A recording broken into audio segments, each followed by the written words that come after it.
Let's play ball.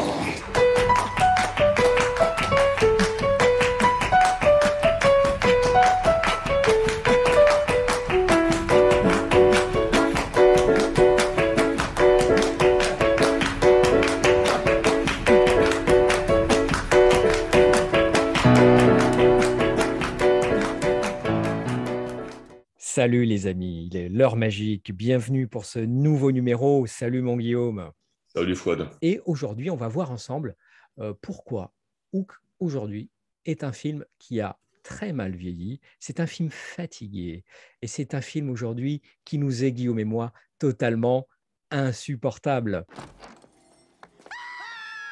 C'est un film de 1991. Peter Banning est devenu avocat d'affaires. Donc, c'est Peter Pan qui a grandi. Il est avocat international spécialisé dans les fusions-acquisitions et il est pris par son travail jour et nuit à un point tel qu'il délaisse sa femme et ses enfants. Mais un jour, le capitaine Crochet kidnappe ses enfants et c'est là que Peter Banning devra retourner au pays imaginaire, retrouver ses enfants. Voilà pour le pitch.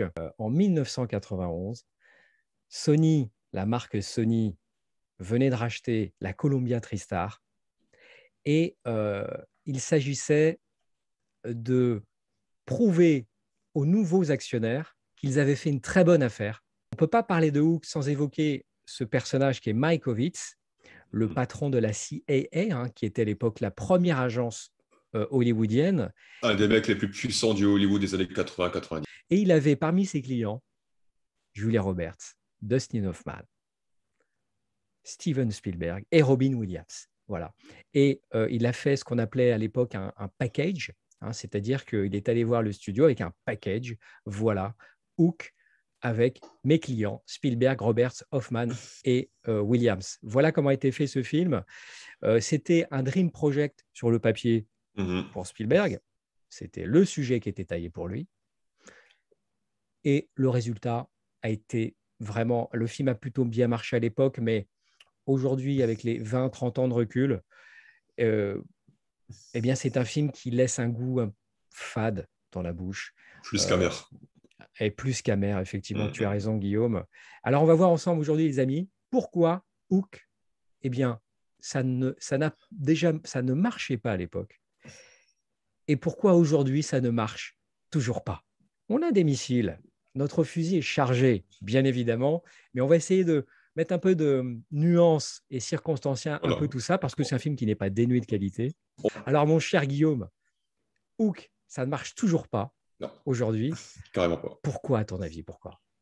Eh ben, écoute, avant de rentrer dans le vif du sujet, je voudrais juste rajouter à ton excellente introduction le fait que ce sont les agents qui faisaient énormément les projets dans les années 80-90. C'est-à-dire que les gens ne le savent pas, mais il ne faut pas sous-estimer la puissance des agences d'acteurs, de réalisateurs, qui, comme tu le dis, sont capables de monter des projets hyper chers sur le simple fait qu'ils ont des clients communs, et ce sont eux les faiseurs de rois et reines. Regardez la série l'excellente série Entourage pour ça. Alors pourquoi ça ne marche pas ? Comme tu l'as dit, en fait, tu sens qu'à l'époque, Spielberg, il n'avait pas trop envie de ça. Il traversait une période artistique qui était un petit peu compliquée, c'est-à-dire qu'il sortait de Indiana Jones et la dernière croisade, il sortait d'Always, des films qui avaient pas toujours très bien marché, surtout dans le cadre d'Always, qui avait une réception un peu tiède, ce qui fait que Spielberg n'était plus à ce moment-là, son trône de roi de l'entertainment des années 80 était déjà mis en caution. Et du coup, tu sens que Hook, en fait, c'est une façon pour lui de revenir dans les petits papiers du public sur la partition dans laquelle il avait été catégorisé.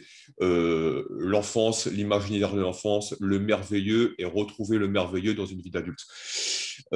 Sauf que, en fait, comme le problème, c'est que cette démarche n'est pas du tout spontanée pour Spielberg, parce que, comme tu l'as bien dit, Fouad, c'est un projet d'agent. Et quelque part, quand il fait ce film-là, il résonne en tant que réalisateur de blockbuster, comme il y en existe déjà 10 ou 15 à l'époque. C'est un type qui se fait engager sur un projet, un package tout prêt, mais qui, quelque part, ne développe pas lui-même, dont il n'est pas à l'initiative. Et ça, c'est déjà problématique en soi chez Spielberg. Et le fait est, c'est que, en fait, je pense que, comme tu l'avais dit, artistiquement, à ce moment-là, il ne savait pas trop où il en était. Et il ne s'est pas trouvé sur Hook, en fait. Et Hook, tu sens que comment dire, Spielberg est un génie, c'est un maître du cinéma, mais comme même les génies ont leurs failles, ont leur tendon d'Achille, c'est quelqu'un qui ne sait pas faire semblant quand il ne trouve pas de sens à ce qu'il filme.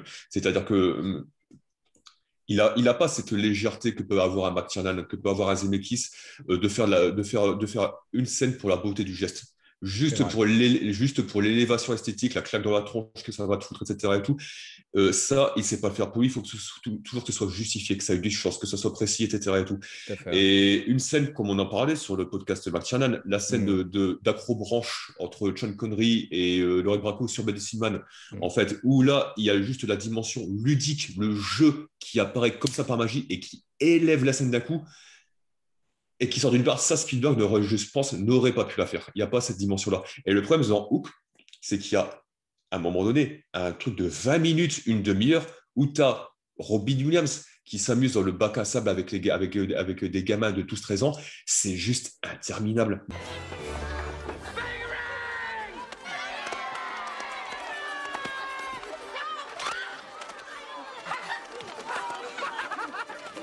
Mais c'est juste interminable. Le mec, il étire, et tu sens que le gars... Alors, tu as toute la virtuosité de Spielberg derrière, certes, c'est bien coupé, c'est bien découpé, mais tu sens qu'il n'a absolument rien à foutre de ce qu'il est en train de filmer et qu'il ne sait même pas y mettre du sens. Et en cela, je trouve que le film est assez proche du Bon Gros Géant, en fait, qui était une autre tentative de revenir vers un cinéma de l'enfance, un imaginaire de l'enfant, qui traitait aussi de la scission entre le réel et l'imaginaire, et tu te retrouvais pareil avec un film qui était techniquement éblouissant. Et putain, t'avais des scènes qui étaient étirées à rallonge et qui ne servaient à rien. Puis des scènes embarrassantes. Il tourne un peu à vide, BGG. Hein. Et alors, Peter Pan, en plus, c'est un film qu'il devait faire après E.T., déjà, dans les années 80, quand il était au sommet de sa hype, juste après E.T. Il devait le faire avec Michael Jackson. Et je ne sais pas pour quelle raison, il faudrait faire des recherches. Il n'a pas fait. Il ne l'a pas fait à ce moment-là. C'est intéressant, ces deux figures, Michael Jackson et Spielberg. Moi, j'aime à penser qu'en fait, Spielberg est un Michael Jackson qui a réussi, en fait. Mais en gros, voilà, ces deux figures de la hype, de l'entertainment, devaient se retrouver sur Peter Pan. Il ne l'a pas fait. Ce qui donne à Hook, 91, la saveur d'un film fait trop tard, en fait. Tu vois. Et Spielberg le dit lui-même à l'époque, il n'avait pas le cœur à l'ouvrage, tu vois.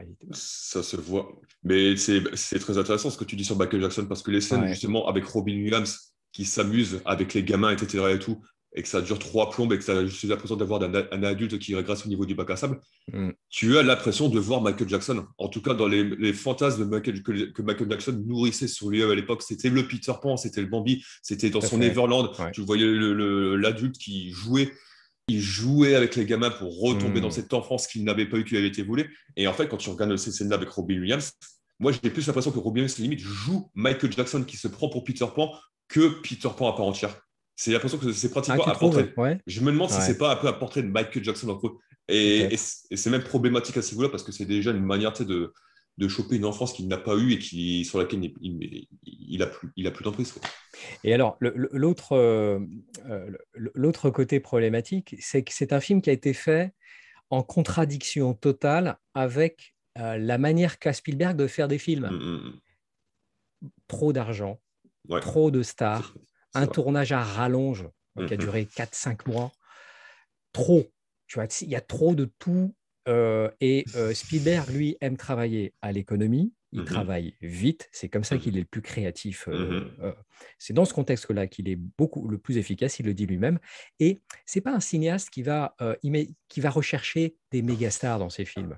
Quand tu regardes la filmo de Spielberg, il prend souvent des acteurs solides, réputés, mais pas des méga stars. Spielberg, c'est plutôt un faiseur de stars. Tu deviens une star en ayant joué chez Spielberg. Et là, Hook est en contradiction totale avec tout ça, et tu as déjà l'impression d'un film qui est contre nature, entre guillemets, à supposer que ça a un sens, mais voilà, il n'est pas en terrain, il n'est pas chez lui, là, Steven, tu vois, il n'est pas dans son élément. Les plateaux sont gigantesques. C'était des plateaux qu'on visitait d'ailleurs, tout Hollywood allait rendre visite sur le plateau de Hook, et il avait les méga stars de l'époque, Dustin Hoffman avec qui il avait travaillé en préparant Rain Man, parce qu'il devait faire Rain Man, Steven Spielberg, à Mhm. l'époque. Et tu disais très justement tout à l'heure, c'est une période particulière. Il sort d'Indiana Jones 3, Always. Avant cela, il avait enchaîné coup sur coup 2 projets high profile, tu vois, des gros projets matures et sérieux, Mhm. La couleur pourpre et Empire du Soleil, qui ont Mhm. été fraîchement accueillis, très fraîchement accueillis. En gros, on ne lui donnait pas le droit de s'aventurer sur ce terrain-là. Et du coup, il sort de l'Empire du Soleil, c'est un peu aller vous faire foutre, quoi. C'est un peu Ouais. la période, OK, je ne suis pas respecté, considéré comme réalisateur sérieux. Et ben, Oui, mais, qu'à cela ne tienne, je vais faire un film d'aventure, un film de fantôme et un film de pirate. non, mais tu dis ça, je pense que c'est extrêmement juste parce que tu as effectivement l'impression que c'est Spielberg qui fait ce qu'on attend de lui Oui, et qui se conforme à l'image dans laquelle la profession et les publics veut essayer de le caser, quoi, tu vois. c'est vrai. C'est-à-dire le réalisateur de films d'enfants, de films grand public, etc. et tout, qui fait un petit peu dans la régression infantile, mais divertissante. Et tu as l'impression d'avoir dans Hook cette espèce de névrose sous-jacente où à quel point le mec est convaincu en fait de ce que les gens projettent sur lui et essaie de répondre à des attentes qui sont clairement qui nivellent complètement son cinéma par le bas. Et ce côté chargé dont tu parlais tout à l'heure, ça se sent même dans la direction artistique. Oui, tu as vu ça? C'est un baborome le truc, Ouais. quoi, tu vois. C'est pas beau. C'est Ah ouais, non, mais c'est trop, quoi, tu vois. déjà, c'est pas beau. Ouais. Déjà, c'est pas très beau. Ça vieillit super mal. Le côté, les gamins de Peter Pan, le groupe, le groupe d'enfants et tout, t'as vraiment l'impression de voir un clip de Jordi au début des années 90. Tu vois, non, mais sérieusement, au niveau du look, au niveau des vêtements, tu dis, c'est pas possible, quoi. C'est surchargé. Et le pire, c'est que c'est désincarné. C'est peut-être ça le plus C'est grave. vrai. C'est que c'est complètement désincarné. Même un Robin Williams où tu te dis, ça aurait dû être le rôle parfait Oui, pour lui. c'est vrai. Il est en pilotage automatique, le mec, pendant tout le long. Tu sais? Et alors c'est très intéressant ce que tu disais sur les décors, effectivement. Alors, il faut savoir que les décors ont été conçus par un monsieur qui s'appelle John Napier, Mhm. qui a conçu les décors de la comédie musicale Cats. Donc, Cats, hein, qui était la comédie musicale Ouais. de l'époque, qui a donné lieu à une adaptation cinématographique catastrophique. Oh. Et Fais gaffe, c'est enregistré. ouais, bon, en plus, c'est une blague qui a été faite 1000 fois, Ouais, c'est ça. qui a fait la couverture de tous les magazines. D'où ce côté stage musical, parce que Mhm. ces décors ne sont pas opérationnels. C'est un décor de Disneyland. Hook devait être la première comédie musicale de Steven Spielberg. D'où le recrutement de John Napier, Mhm. vraisemblablement. D'accord, ok. Et John Williams a écrit 10 chansons, avec un parolier dont j'ai oublié le nom, pardon. Il a écrit 10 chansons, John Williams. Ils en ont sabré. Alors, au dernier moment, ils ont tout sabré. Ils en ont gardé que 2 ou 3. Et ils ont dit, ils ont changé de braquet, en fait. Ils se sont dit, oula, pas de comédie musicale. Mais à l'époque, c'était très risqué. C'est encore aujourd'hui un genre très risqué, la comédie musicale. Mhm. D'où, tu vois, un côté qui rajoute au côté maladif du Ouais. film. Puis, c'est pas le film qui a été conçu à la base, celui qui nous arrive. Mais en fait, c'est comme tu dis, le truc, c'est que le film est kitsch, mais il est même pas assez kitsch pour s'assumer complètement en tant que tel. C'est-à-dire complètement partir dans la comédie musicale pour laquelle, effectivement, comme maintenant que tu le dis, tu sens que les décors avaient été conçus pour coller à cette grandiloquence, à cet imaginaire-là. Tout à fait, Mais là, ouais. tu penses que le film, en fait, il est d'autant plus triste qu'il est même pas assez kitsch pour être rococo, pour être Oui. complètement rococo. Ouais. Et puis, il n'y a rien de plus frustrant que Ouais. de regarder un film avec des pirates où tu ne vois aucun bateau prendre le large, quoi. C'est clair, ouais. Le bateau de Hook, est gorgeous, il pèse 15 tonnes, il fait 40 mètres de long, 40 mètres de haut, mais il ne quitte jamais le quai. Tu vois ce que je veux dire? C'est frustrant quand même pour un Et film c'est- qui est censé te faire voyager, quoi. Moi, ça me fait penser aux Goonies de Richard Donner parce que tu as cette même volonté de faire un peu de swashbuckler en convoquant le film de pirate et tout dans son histoire. Oui. Et tu as l'impression qu'une fois qu'ils ont le décor sous la main, ces deux amoureux, grands amoureux du cinéma classique, des serials des années 30-40, ils Hmm. savent pas quoi en foutre, quoi. Ils ne savent pas quoi en foutre. Certes, mais dans les Goonies, le bateau, au moins, il prend le large à la fin, même si c'est qu'à Oui, la toute oui, oui. fin. Mais je suis d'accord, tu as ce parfum de décor de Disneyland, là. On se croirait dans dans Pirates des Caraïbes, si tu veux, Ah oui, l'attraction Disney. ouais. Ce qui nous amène, je pense, au troisième point plus problématique. Ouais. Parce que, bordel, au bout d'un moment, il faut en parler. Il faut mettre sur la table les choses qui fâchent. Wendy, sa petite fille, quoi. Mais qui? Non, mais Ah oui, sérieusement. Non, mais ouais. sérieusement. Non, mais sérieusement. Moira. Ouais. Moira, ouais, non, voilà. Comment ça se fait qu'à l'époque, et encore plus aujourd'hui, où on est en train de traquer tous les signes de déviance à l'espèce de ligne de Justice Social Warrior qui est en train de défailler sur tout, comment ça se fait qu'il n'y a personne qui a mis le doigt sur le fait que Peter, pendant le film, il rencontre Wendy, petite fille, il Ouais, tout à l'accompagne fait, ouais. dans son adolescence, Ouais. il l'accompagne quand il est adulte, et une fois que grand-mère avait vu trouver pour bouger ses fesses au pays imaginaire, il flash sur sa petite fille en train de dormir. Putain, pareil, direct, il tombe amoureux. Alors, On dirait Woody Allen avec sa belle-fille, quoi, tu vois, au bout d'un moment. Au bout d'un moment, on dirait que cette partie-là a été scénarisée par Woody Allen et réalisée par Spielberg. mais je t'avoue, on en parlait avant l'émission. Moi, Mm. c'est un point qui me pose problème, en fait. C'est chaud, hein, Tu vois c'est ce que je chaud. veux dire? Il y a même Non, c'est chaud. une scène où tu Ouais, as Maggie Smith, là, ouais. Wendy, qui déclare sa flamme à Peter, hein, Oui, littéralement, hein, qui lui dit, je te kiffais, quoi. c'est ça. J'étais amoureuse de toi, quoi, tu vois. Mais quand tu as vu ma fille, Mais tu as tu vois, préféré ma fille. Tu vois, ouais, c'est quand même. la- Je suis pas très à l'aise avec non, mais tu vois, cet aspect-là, tu vois. mais tu sais, la scène où tu as Michael Smith qui caresse un peu Rob Williams comme ça, qui ne se souvient pas encore qui était Peter Pan et qui lui dit Oui, effectivement, je t'ai aimé ouais. compagnie. Effectivement, tu as cette dimension sexuelle qui est sous-jacente, mais moi que j'aime bien, qui est un peu dérangeante, et tu avais ce même genre de truc dans Minority Report quand tu avais Tom Cruise, tu sais, qui. Ah, Ah oui, oui, tu sais, elle est géniale, cette scène. ouais, qui s'est fait peloter le cul par une vieille dégueulasse, je sais plus Sans trop rien quoi. dire, elle lui fait un smack. Tu sais. Ouais, Elle lui c'est roule une ça. pelle. Inside the precog who predicted it.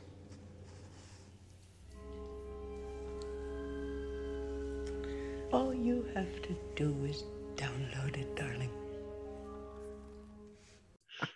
C'est vrai qu'elle est géniale, cette scène. Et ça, j'aime bien. Mais par contre, le problème, c'est que le problème de la scène, quand tu as Peter Pan qui rencontre Moira, tu sais, quand il la non, c'est Oui, pas que ça. Il je la vais lui voit faire dormir, un baiser, c'est ça? il la voit dormir, il veut lui rouler un palo direct, quoi, tu Ouais, vois. ouais. Ouais, C'est c'est chaud. vrai que. C'est Alors, je crois que chaud. c'est dans l'histoire de J.M. Barrie, ça, à la base, hein, il me semble. Ouais, Hein. mais en fait, je pense que le problème avec ça, c'est qu'il essaie de la rendre mignonne.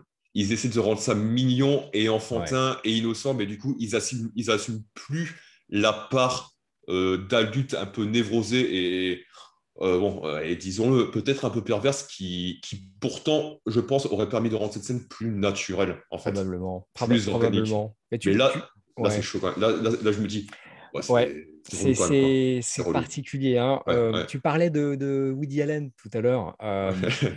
Donc, moi, tu me dis Woody Allen, je pense à Psy. Et le psy de Steven Spielberg, à l'époque, il s'appelait John Bradshaw, était sur le Mhm. plateau. C'est pas vrai.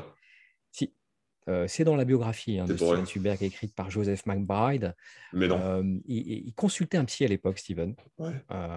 Et c'est un psy qui avait une grande importance dans sa vie, enfin, qui prenait beaucoup de place dans la vie de Steven Spielberg à l'époque, à un point tel qu'il a consulté son psy sur le scénario. Mhm. Son psy a fait des notes sur le scénario, si tu veux. Et ça, ça explique peut-être le fait, et ça va faire partie des Oh. qualités de Hook, Non, mais. que c'est un film éminemment Non, mais. révélateur de l'état d'esprit de Steven Spielberg à l'époque. Non, mais ça, c'est ouf. Non, mais, non, mais ce que tu dis, c'est quand même ouf parce que ça se Ouais, voit. Ça se voit et tu te rends pas compte à quel point il faut être quand même pour avoir ton psy sur le plateau et lui montrer le bah script et oui, puis quoi. tu vois. Ça veut dire que le mec était tellement entouré qu'il avait en plus besoin d'une charge supplémentaire pour faire le truc dans sa tête. Ça se voit qu'il n'était pas net. Et je pense que le plus gros problème de Hook, excuse-moi, après, juste Ouais. ça, c'est que finalement, c'est que le problème, nous, c'est pas tant que ce soit un film d'enfant réalisé par un adulte, c'est que c'est un film d'enfant qui n'assume pas d'être réalisé par un adulte. C'est-à-dire que je pense que Spielberg qui a toujours très bien assumé la dimension d'enfant au regard d'adulte que tu avais dans les films comme E.T., comme Rencontre du troisième type. Mmh. C'est-à-dire que Ouais. oui, j'ai un regard d'enfant, mais j'ai déjà une conscience précoce de ce qu'est la réalité du monde et des déceptions Mmh. de la vie et de tout ce que ça engendre. Il essaie de faire complètement l'antithèse dans Hook, en fait. où il veut se convaincre, grosso modo, que c'est un peu, voilà, que de réaliser un film grand public pour les gamins, etc. et tout, en essayant de taire en fait l'adulte névrosé et toutes ses imperfections qu'il est forcément devenu. Et je trouve que ça tire tout le film vers le bas en fait. C'est vraiment le vrai problème de Hook, c'est ça. Ouais. Moi, Hook, c'est un film qui me donne l'impression de garder une classe de maternelle. Oui, je ne supporte plus les gamins, tu vois.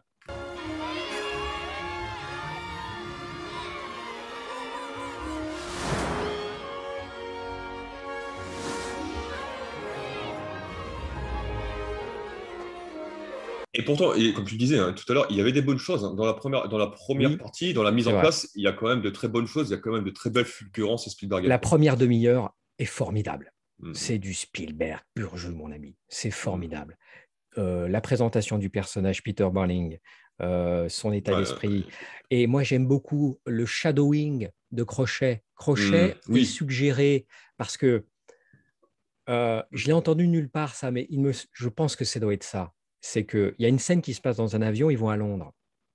L'avion est pris dans les turbulences. Et tu entends la voix du capitaine de bord. Bonsoir, mesdames et messieurs, c'est votre commandant qui vous parle. J'espère que ces légères perturbations ne vous dérangeront pas trop. Veuillez maintenir vos ceintures attachées jusqu'à l'extraction du signal. C'est la voix de Dustin Hoffman. Et en français, la voix de Richard Darbois, celui qui double Dustin Hoffman. Bonjour les enfants. Ça va? À l'aise? J'aime comme le capitaine Crochet est suggéré. Il y a une armoire dans la chambre des enfants qui ressemble au tricorne du capitaine Crochet. Le verrou de la fenêtre qui est en forme de crochet.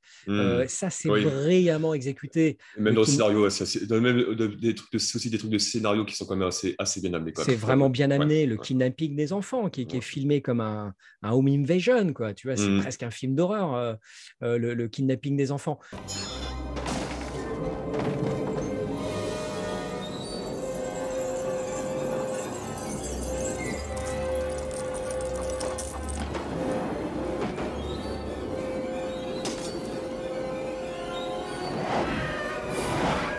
C'est brillantissime, quoi. C'est voilà, même la scène avec Clochette qui arrive, c'est la maestria Spielbergienne, tu vois ce que je veux dire. Il déploie tout son dispositif.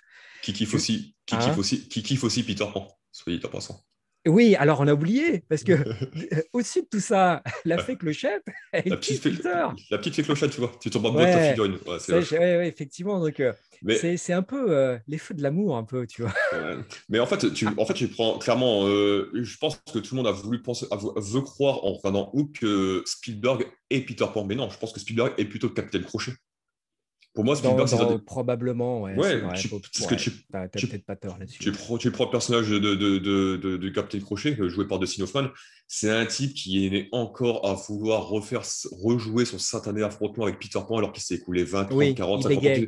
Il bégayait, voilà, exactement. Et à la fin, tu sais, quand il perd le combat contre Peter, bon, c'est pas vraiment un spoiler, hein, on sera tous d'accord là-dessus. Il se fait décaloter sa perruque.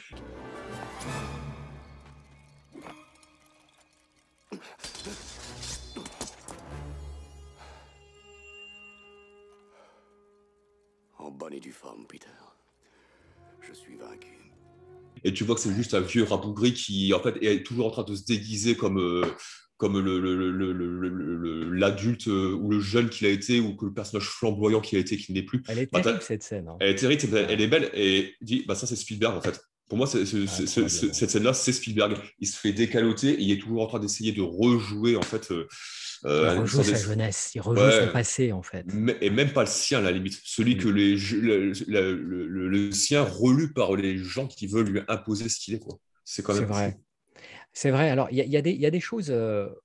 Moi, ce qui m'a marqué dans Hook, c'est la première fois qu'on voit un enfant qui meurt.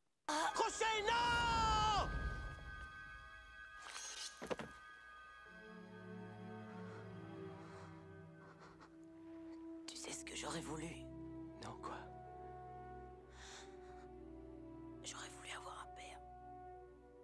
Comme toi. La mort de Rufio. C'est la première fois qu'on voit ça. Spielberg fait mourir un gosse. Tu vois, c'est quand même assez révélateur d'une évolution quand même psychologique du metteur en scène. Il n'y en avait pas un qui mourait dans les dents de la mer? Oui, c'est vrai. C'est vrai, mais c'était une mort hors C'était champ, quoi, c'était hein. hors champ, ouais, là c'est frontal. C'était Ouais, plus le ouais. deuil de sa mère qui était choquant. Mais là, on voit Oui, c'est vrai. littéralement un C'est vrai. enfant se faire transpercer par une épée et mourir dans les Mhm. bras de Peter Pan. Peut-être que Spielberg, il en a eu marre des gamins, tu vois, Ouais. à un moment donné, et il s'est dit, je vais en tuer un. Dans le chapitre des bonnes choses, euh, la musique de John Williams. Mhm. On le disait tout à l'heure, ce devait être une comédie musicale. John Williams donc, a écrit une dizaine de chansons. Et à part les 2 chansons qui restent, qui sont plutôt sympas, hein, Mhm. l'arrivée du crochet.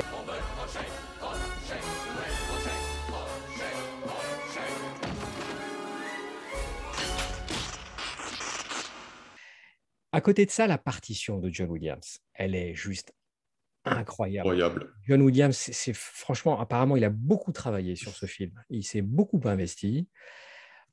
C'est parmi ce qu'il a fait de plus beau, quoi. Et je crois que j'ai enfin compris pourquoi je n'aime plus Hook. C'est qu'en fait, la musique de John Williams euh, te fait croire à un film, mais qu'en fait, tu n'es pas en train de voir. C'est vrai. Et donc, gamin, tu vois pas la différence, tu kiffes. C'est que la musique de John Williams est tellement merveilleuse, au C'est un- sens littéral du terme. Mais Elle c'est un est cache, merveilleuse, hein. mais c'est un cache-misère en fait. Oui, c'est un cache-misère.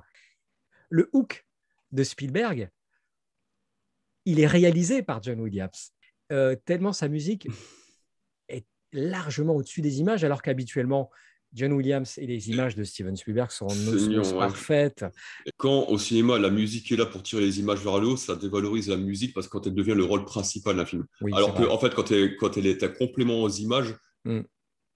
je trouve qu'elle se grandit en fait. La musique au cinéma, je trouve qu'elle se grandit quand c'est le complément à des images Ouais. qui vont porter tout ça au diapason et Et, jamais l'inverse. et les deux se portent mutuellement. John Williams est tellement fort, il est tellement un Mhm. génie à l'état pur qu'il arrive à te faire croire à un film que tu n'es pas en train de voir, en C'est fait. Tu exactement vois, ça. c'est ça qui est merveilleux. Et du coup, ça fait Ouais. une très bonne phrase de conclusion pour dire que finalement, Hook, comme le dit très bien Fouad, est un film qui n'existe pas vraiment, ou alors dans les souvenirs que tout le monde fantasme en C'est ça. se persuadant d'aimer le film. Ouais. Est-ce un stade de régression infantile? Oh, non, je vous taquine un petit peu, ne vous inquiétez pas, on n'est pas là pour juger les goûts. Sur ce, les amis, on va se quitter. Dites-nous ce que vous en avez pensé, partagez si vous aimez, mais on espère que vous allez aimer. Nous, on se retrouve très bientôt. La nuit tombe. Là, il Salut tombe. les amis.